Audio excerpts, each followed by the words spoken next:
ನಮಸ್ಕಾರ. A1 TV news ಕರ್ನಾಟಕಕ್ಕೆ ಸ್ವಾಗತ ಸುಸ್ವಾಗತ.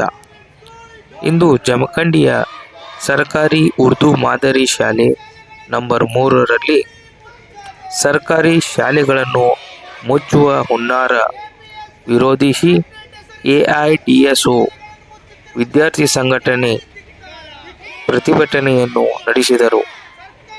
KPS ಮ್ಯಾಗ್ನೆಟ್ ಶಾಲೆಗಳ ಹೆಸರಿನಲ್ಲಿ ಸರ್ಕಾರಿ ಶಾಲೆಗಳನ್ನು ಮುಚ್ಚಲು ಮುಂದಾಗಿರುವ ಕರ್ನಾಟಕ ರಾಜ್ಯ ಸರ್ಕಾರದ ನೀತಿಯನ್ನು ಖಂಡಿಸಿ SDMC ಸದಸ್ಯರು ಮತ್ತು AIDSO ವಿದ್ಯಾರ್ಥಿ ಸಂಘಟನೆಯಿಂದ ಜಮಖಂಡಿ ನಗರದ ಸರ್ಕಾರಿ ಉರ್ದು ಮಾದರಿ ಪ್ರಾಥಮಿಕ ಶಾಲೆ ನಂಬರ್ 3ರಲ್ಲಿ ಪ್ರತಿಭಟನೆ ಮಾಡಿದರು. ಪ್ರತಿಭಟನೆಯನ್ನು ಉದ್ದೇಶಿಸಿ AIDSO ಬಾಗಲಕೋಟ್ ಜಿಲ್ಲಾ ಸಂಚಾಲಕ ಅಯ್ಯಾಳಪ್ಪನವರು ಮಾತನಾಡಿದರು. ಹಾಗೂ ಶಾಲೆಯ SDMC ಅಧ್ಯಕ್ಷರಾದ ರಶೀದ್ ಆಲ್ಗೂರ್ ಅವರು ಶಾಲೆಗಳನ್ನು ಮುಚ್ಚುವುದಿಲ್ಲ ಎಂದು ಲಿಖಿತ ಆದೇಶ ಹೊರಡಿಸಲಿ ಎಂದು ಆಗ್ರಹಿಸಿದರು. ಹಾಗೂ SDMC ಸದಸ್ಯರಾದ ಸಲೀಂ ಝಂಡೆ, ಅಲ್ಹಾಜ್ ಕಮರುದ್ದೀನ್ ಮುರ್ಸಲ್ ಹಾಗೂ ಸಮಾಜದ ಹಿರಿಯರು, ಶಾಲಾ ವಿದ್ಯಾರ್ಥಿಗಳು, ಪಾಲಕರು ಉಪಸ್ಥಿತರಿದ್ದರು. KPS ಮ್ಯಾಗ್ನೆಟ್ ಹೆಸರಲ್ಲಿ 7,000 ಶಾಲೆಗಳನ್ನ ಹೊಸದಾಗಿ ತೆಗಿತೀವಿ ಅಂತ ಹೇಳ್ಬಿಟ್ಟು ಸಣ್ಣ ಶಾಲೆಗಳನ್ನ ಇವತ್ತು ವಿಲೀನ ಹೆಸರಲ್ಲಿ ಮರ್ಜ್ ಹೆಸರಲ್ಲಿ 35ರಿಂದ 40,000 ಶಾಲೆಗಳನ್ನ ಬಂದ್ ಮಾಡೋ ಪ್ಲಾನ್ ಇದೆ. ಸೊ ಇದರ ವಿರುದ್ಧ ನಾವು AIDSO ವಿದ್ಯಾರ್ಥಿ ಸಂಘಟನೆಯಿಂದ ಜಮಖಂಡಿ ತಾಲೂಕಿನಲ್ಲಿ ನಾವು ಹೋರಾಟನ ಮಾಡ್ತಾ ಇದ್ದೀವಿ. ಏನಂತಂದರೆ ಇವತ್ತು KPS ಶಾಲೆ ಏನು ಮಾಡಿದ್ರೆ ನಮಗೇನು ಪರವಾಗಿಲ್ಲ, ಆದರೆ KPS ಶಾಲೆ ಅಂತ ಹೇಳ್ಬಿಟ್ಟು ಮ್ಯಾಗ್ನೆಟ್ ಅಂತೇಳಿ ಸಣ್ಣ ಶಾಲೆಗಳನ್ನ ಇವತ್ತು ಮರ್ಚ್ ಮಾಡ್ತಾ ಇದ್ದಾರೆ. ಇವತ್ತು ಸಣ್ಣ ಉರ್ದು ಶಾಲೆಗಳನ್ನ ಸಣ್ಣ ಇವತ್ತು ಗೌರ್ಮೆಂಟ್ ಶಾಲೆಗಳನ್ನ ಕನ್ನಡ ಮೀಡಿಯಂ ಆಗಲಿ ಇವತ್ತು ವಿಲೇಜ್ಗಳಲ್ಲಿರುವ ಒಂದು ಶಾಲೆಗಳನ್ನ ಇವತ್ತು ಮರ್ಜ್ ಮಾಡಿಬಿಟ್ಟು ಇವತ್ತೇನಂತಂದರೆ ಮುಚ್ಚಾಕಕ್ಕೆ ಹೊರಟಿದ್ದಾರೆ. ಸೊ ಇದ್ರ ವಿರುದ್ಧ ನಾವು AIDSO ಇಂದ ಫೈಟ್ ಮಾಡ್ತಾ ಇದ್ವಿ. ಈಗಾಗಲೇ ಶಿಕ್ಷಣ ಸಚಿವರು ಹೇಳ್ತಾರೆ ಏನಂದರೆ ನಾವು ಇಲ್ಲ ಮುಚ್ಚಲ್ಲ, ಸರ್ಕಾರಿ ಶಾಲೆಗಳು ಒಂದೇ ಒಂದು ಸರ್ಕಾರಿ ಶಾಲೆ ಕನ್ನಡ ಶಾಲೆ ಆಗಲಿ ಉರ್ದು ಶಾಲೆ ಆಗಲಿ ಮುಚ್ಚಲ್ಲ ಅಂತ ಹೇಳ್ತಾ ಇದ್ದಾರೆ. ಆದರೆ ಅದನ್ನೇ ಲಿಖಿತವಾಗಿ ಕೊಟ್ಟಿಲ್ಲ. ಅಕ್ಟೋಬರ್ 15ನೇ ತಾರೀಕಿಗೆ ಒಂದು ಸರ್ಕ್ಯುಲರ್ ಬಿಟ್ಟಿದ್ದಾರೆ ಅವರು. ಆ ಸರ್ಕ್ಯುಲರ್ 3ನೇ ಪೇಜಲ್ಲಿ ಏನು ಹೇಳುತ್ತಂತಂದರೆ ಸಣ್ಣ ಏನು ಸ್ಕೂಲ್ಗಳಿದ್ದಾವೆ ಅದನ್ನು ಮುಚ್ಚೋಕ್ಕೆ ಲಿಸ್ಟ್ ಮಾಡಿದ್ವಿ ಅಂತ ಹೇಳ್ತಾರೆ. ಏನು 15ನೇ ತಾರೀಕು ಅಕ್ಟೋಬರ್ 15ನೇ ತಾರೀಕು ಏನು ಸುತ್ತೋಲೆ ಬಂದಿದೆ ಅದರ 3ನೇ ಪೇಜಲ್ಲಿದೆ. ಏನಂತಂದರೆ ಇವತ್ತು ಸಣ್ಣ ಸ್ಕೂಲ್ಗಳನ್ನ ನಾವು ಜೋಡಿಸ್ತೀವಿ ಅಂತ ಹೇಳಿದ್ರು ಲಿಸ್ಟ್ ಮಾಡಿದ್ದೀವಿ ಅಂತ ಹೇಳ್ಬಿಟ್ಟು ಏನು ಸರ್ಕಾರದಲ್ಲಿ ಹೇಳುತ್ತೆ. ಆದರೆ ವಿಧಾನಸೌಧದಲ್ಲಿ ಏನು ಮೊನ್ನೆ ಬೆಳಗಾವಿ ಅಧಿವೇಶನದಲ್ಲಿ ಏನು ಹೇಳ್ತಾರೆ ಅಂದರೆ ನಾವು ಮುಚ್ಚಲ್ಲ ಅಂತ ಬಾಯಿಂದ ಹೇಳ್ತಾ ಇದ್ದಾರೆ. ಅದನ್ನೇ ಕೊಡಲಿ ಅವರು. ನಾವು ಯಾವುದೇ ಒಂದೇ ಒಂದು ಸರ್ಕಾರಿ ಶಾಲೆ ಮುಚ್ಚಲ್ಲ ಅಂತ ಒಂದು ಸುತ್ತೋಲೆ ಹೊರಡಿಸಲಿ, ಅದನ್ನು ಮಾಡ್ತಾ ಇಲ್ಲ, ಜನಗಳಿಗೆ ಕನ್ಫ್ಯೂಸ್ ಮಾಡ್ತಾ ಇದ್ದಾರೆ. ಆಮೇಲೆ ಏನಂತಂದರೆ 13,000 14,000 ನಾವು ರೆಕ್ರೂಟ್ಮೆಂಟ್ ಮಾಡಿದ್ದೀವಿ. ಏನಂದರೆ ಅವರು 10,000 12,000 ರೆಕ್ರೂಟ್ಮೆಂಟ್ ಮಾಡ್ಕೊಂಡಿದ್ದೀವಿ ನಾವು. ನಾನು ಮಧು ಬಂಗಾರಪ್ಪ ಬಂದ ಮೇಲೆ ನಾನು 10,000 ರೆಕ್ರೂಟ್ಮೆಂಟ್ ಟೀಚರ್ಸ್ಗಳಂತ ಹೇಳ್ತಾರೆ.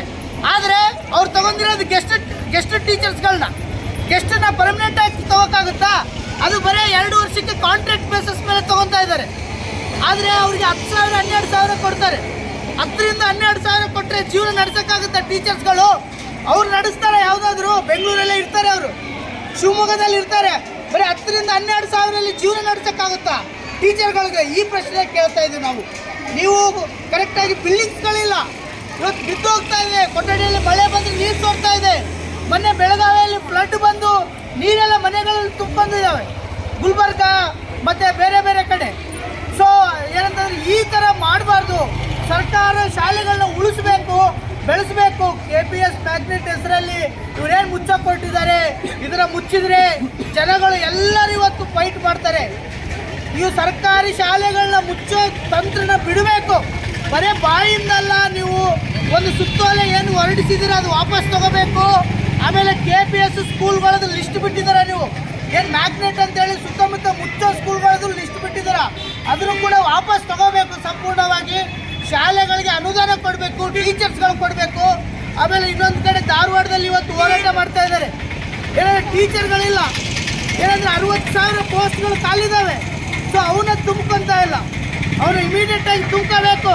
ತುಂಬ್ಕೊಳ್ಳೋದ್ರೆ ಬರೀ ಮತ್ತೆ ಗೆಸ್ಟ್ ಟೀಚರ್ಸ್ ಅಲ್ಲ, ಪರ್ಮನೆಂಟ್ ಆಗಿ ತಗೋಬೇಕು ಅಂತೇಳಿ AIDSO ಇಂದ ಹಳ್ಳಿಗಳಲ್ಲಿ ಏನು ಊರುಗಳಲ್ಲಿ ನೀವು ಎಲ್ಲೆಲ್ಲಿ ಶಾಲೆಗಳನ್ನ ಮುಚ್ಚಕ್ಕೆ ಕೊಡ್ತೀರಾ ಅಲ್ಲೆಲ್ಲ ಹೋರಾಟ ಮಾಡ್ತೀವಿ. ಇಡೀ ರಾಜ್ಯದಾದ್ಯಂತ ಹೋರಾಟ ಮಾಡಿ ಎಲ್ಲ ಶಾಲೆಗಳಲ್ಲಿ ಎಲ್ಲ ಜನಗಳಿಗೆ ನಾವು ಎಚ್ಚರ. हमारे आने वाले बच्चों के मुस्तकबिल के लिए अगर हम कुछ करना चाहते हैं तो मैं सभी वालिदैन से और सभी पेरेंट्स से, सभी टीचर से, सारी आवाम से ये गुजारिश करता हूं कि जो ये मुहिम चला रहे हैं इसके हमें आकर खुलकर सपोर्ट करके इसे कामयाब करें, क्योंकि आज लोगों को जहन में ये गलत इंटीमेशन दी जा रही है सरकार के तरफ से कि हम लोग KPSC करने की वजह से मॉडल स्कूल बनाएंगे। मॉडल स्कूल अगर बनाना है तो आप अलग से बनाइए।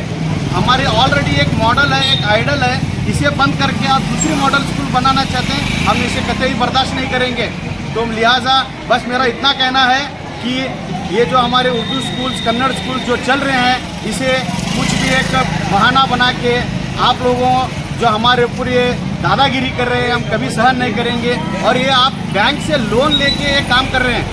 हमारा ऑलरेडी सरकार, कर्नाटक सरकार का पूरे इंडिया के अंदर सेकंड नंबर GST देने के अंदर नंबर है हमारा। इतना बड़ा टैक्स वसूली करते हैं तो आप ये एक कर्जदार होकर दूसरे के पास कर्जा लेके स्कूल चलाते हैं, ये बड़ी शर्म की बात है।